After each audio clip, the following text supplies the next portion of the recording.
Bonjour à tous, me revoici partie pour faire de nombreux détails. La peinture devient plus facile à poser car après plusieurs couches de peinture, elle glisse vraiment mieux. Donc je continue toujours de mélanger du médium à ma peinture pour qu'elle reste bien fluide. Donc là vous voyez, il est important de faire des ombres et des lumières pour donner du relief comme une impression de 3D.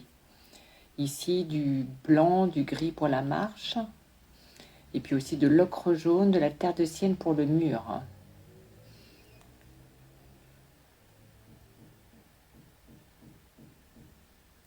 Là, vous voyez, pour le sol, hop, je n'hésite pas, je remets du foncé, du gris, je refais encore un petit peu la marche.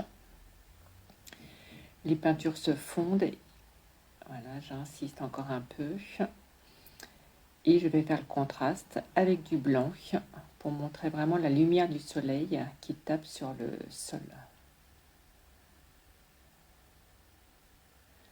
Donc là, vous voyez, je n'hésite pas à mettre différentes tonalités de couleurs pour ne pas faire d'effet d'aplat. Un mur n'a jamais une couleur uniforme, il est composé de multiples points qui peuvent aller du noir au blanc en passant par des tonalités de gris.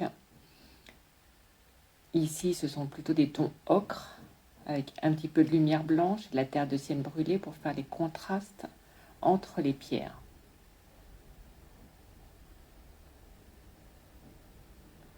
Vous voyez là, j'ajoute encore un petit peu d'ocre,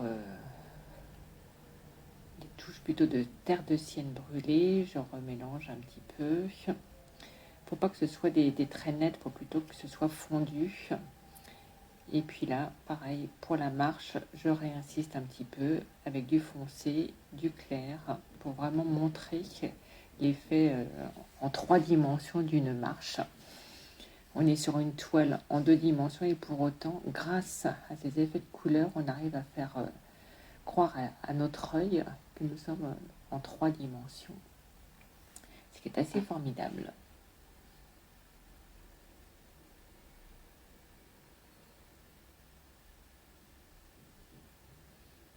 Donc voilà, on peut être plus ou moins rapide. Moi, c'est vrai que je le fais en plusieurs fois pour mélanger plusieurs tonalités de couleurs et que tout se fonde pour arriver après à la fin à une impression de réalité. Donc ça, après, ça dépend des affaires, des goûts de chacun. Donc voilà, une nouvelle étape du premier plan de mon tableau et pour rappel, je n'oublie jamais de mélanger une goutte de médium Talens 83 avec ma peinture extra fine de Charvin pour respecter la fameuse technique du gras sur maigre. Si vous ne respectez pas cela, la peinture s'écaillera au fur et à mesure, il y aura des fissures. Donc voilà, à très vite pour la suite.